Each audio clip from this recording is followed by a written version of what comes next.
문재인 대통령은 신년 기자회견을 통해 무엇보다 경제적 어려움 해소에 주력하겠다는 뜻을 강조했습니다. 동시에 이낙연 총리는 삼성전자를 찾아 반도체 산업을 지켜달라고 독려했습니다. 현 정부 초기 반기업 정서를 기저에 깔아놓았던 것과는 인식의 변화를 느낄 수 있었는데요. 재계는 일단 환영의 뜻을 나타내고 있습니다. 권순우 기자와 함께 관련한 내용 자세히 짚어보도록 하죠. 먼저 어제 신년 연설에서 문재인 대통령이 어떤 부분을 좀 더 강조했었는지 한번 정리를 해볼까요? 예, 오늘 그 뉴스 후잖아요. 예. 그래서 이게 문재인 대통령의 발언과 더불어서 그 재계의 뒷담화라고 할까요? 그런 것 좀 준비했습니다. 예. 그 문재인 대통령은 신년 연설에서 경제라는 단어를 35회를 언급하고 성장이라는 단어를 29회를 언급했습니다. 지난해 신년 기자회견에서 신년 연설에서는 국민이란 단어를 총 64회 언급을 했었는데요. 아무래도 그 전반적인 연설의 그 방향이 좀 변했다는 걸 좀 체감할 수 있었습니다. 연설 구성에 있어서도 제일 앞쪽에 혁신을 주제로 한 것을 배치함으로써 올해 경제정책에 좀 더 무게감을 싣겠다는 의지를 보여줬습니다. 문재인 대통령은 또 그 20개월 동안 이번에 임기를 지내면서 가장 아쉬웠던 점으로 고용지표를 뽑았습니다. 예. 아무래도 경제지표 중에 하나죠. 올해도 가장 큰 과제가 아무래도 고용지표가 될 거라고 얘기하면서 그러면서도 정책 기조가 잘못됐다고는 생각하지 않는다고 이야기하면서 그 수정할 점이나 보완이나 개선할 점이 있다면 적극적으로 추진하겠다고 말했습니다. 그러면 그 경제 정책 기조는 좀 앞으로 어떻게 될 것으로 방향성을 잡았습니까? 문 대통령은 또 이제 성장을 지속시키기 위해서는 혁신이 무엇보다 중요하다라고 강조를 했는데요. 예. 그 혁신을 통해서 이제 기존의 산업도 혁신을 통해서 부흥을 시키고 앞으로 신성장 동력도 결국은 혁신을 통해서 이루어질 수밖에 없다는 점을 분명히 했습니다. 그중에서 이제 규제 개혁과 노동 관련한 이슈에 대해서는 약간 좀 쓴소리를 아끼지 않았는데요. 규제 혁신은 결국 가치가 충돌하고 이해의 상충이 발생할 수밖에 없습니다. 이럴 때 그 문재인 대통령은 그 규제 혁신에 반대하는 분들이 지키고자 하는 가치가 이제 4차 산업혁명 시대에는 좀 옛날 가치가 될 수가 있다 보니까 좀 열린 마음으로 좀 대화에 임해줬으면 좋겠다고 이야기했고요. 그 노동계의 입장에서 좀 그 노동계 중심의 정책이 후퇴된 거 아니냐라는 우려가 제기되자 대통령은 노동자의 삶을 향상시키는 것은 무엇보다 중요하긴 하지만 그로 인해서 경제 다른 분야에 영향을 미치고 결국 일자리를 이렇게 감소를 시킨다면 결국 노동자들도 불행해질 수밖에 없다는 얘기를 했습니다. 예. 그러면 이제 신년 연설과 또 기자회견 이후에 경제계 반응도 좀 궁금한데요. 현재까지는 어떻습니까? 아무래도 경제계는 좀 의견을 내기를 좀 조심스러워하긴 했는데 예. 그래도 좀 이렇게 기자다 보니까 좀 여과 없이 좀 뒷담화를 같이 이야기했었습니다. 예.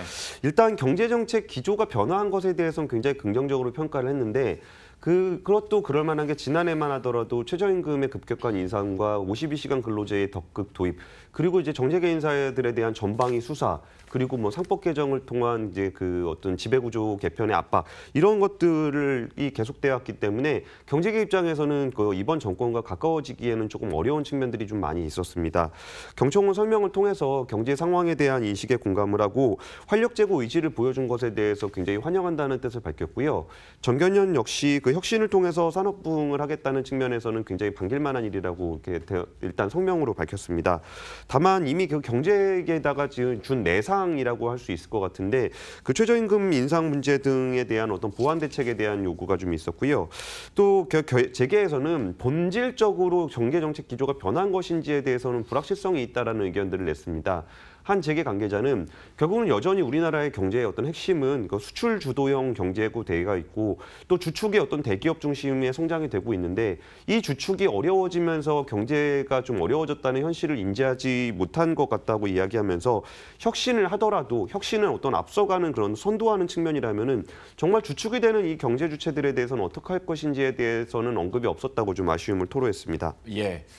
그리고 한편 이낙연 국무총리는 삼성전자를 방문했죠? 예, 아무래도 호흡을 맞춘 것 같은 느낌이죠. 대통령은 기자회견을 통해서 경제 정책 기조를 밝히고 이낙연 총리는 우리나라 대표 기업인 삼성전자의 수원 사업장을 방문함으로써 뭔가 이번 정부의 어떤 정책 기조를 좀 보여준 것 같습니다. 이낙연 국무총리는 이제 이재용 삼성전자 부회장을 만나서 단일 품목으로 1,000억 달러 이상 수출을 달성한 것은 아무래도 선진국 기준으로 보더라도 그 삼성전자가 좀 유일하지 않겠냐고 이야기하면서 그러니까 지난해 우리나라가 사상 최대 수출을 달성한 것에 그 누가 뭐래도 삼성의 역할이 절대적이었다고 어떤 삼성의 공언을 취하했습니다. 그 이재용 부회장 같은 경우는 그 비공개 간담회에서 국내 최대 기업으로서의 의무를 다하겠다고 밝히면서 한번 해보자는 마음을 다시 가다듬고 도전을 하면은 5G나 어떤 시스템 반도체 같은 새로운 분야에서도 뭔가 성과를 낼 수 있지 않겠냐라고 화답했습니다. 예. 그리고 이제 또 여기에 또 발맞춰서 여당에서도 경제 단체장들과 만났었는데 더불어민주당 측에서는 또 어떤 이야기를 했습니까? 뭔가 그 짜고 한 느낌이 굉장히 강하죠. 예. 아마도 청와대도 움직이고 행정부를 수군과라는 국무총리도 움직이고 또 국회에서는 여당 원내대표가 결국 그 경제단체장들을 만났는데요. 여당인 더불어민주당은 경제단체장 4군데를 함께 간담회를 열고 이제 그 기업들의 협조를 좀 당부했습니다. 홍영표 원내대표는 올해를 규제 혁신의 원년으로 삼을 거라고 이야기하면서 국회에서 혁신과 관련한 특별위원회를 구성을 해서 최대한 그 국회 차원에서의 지원을 약속했습니다.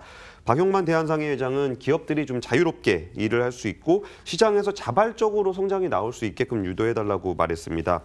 올해는 정부와 여당이 기업들이 힘차게 활동을 할 수 있도록 변화를 추구하겠다고 밝히긴 했는데 아무래도 지금은 이제 아직 말만 시작된 상황이라서 여전히 불확실하다는 의견들도 많이 있었습니다. 최근에 그 최저임금 때문에 그 경영자 총협회 경총하고 정부가 좀 각을 세운 형국이 됐는데요. 예. 여기에 송경식 회장은 현재 국회에는 그 공정거래법이나 상법, 대중소기업 상생협력 촉진 법안 등이 발의가 되거나 발의가 될 예정으로 이런 부분들은 앞으로도 기업에 부담이 될 법안들이 줄줄이 국회에서 대기를 하고 있습니다.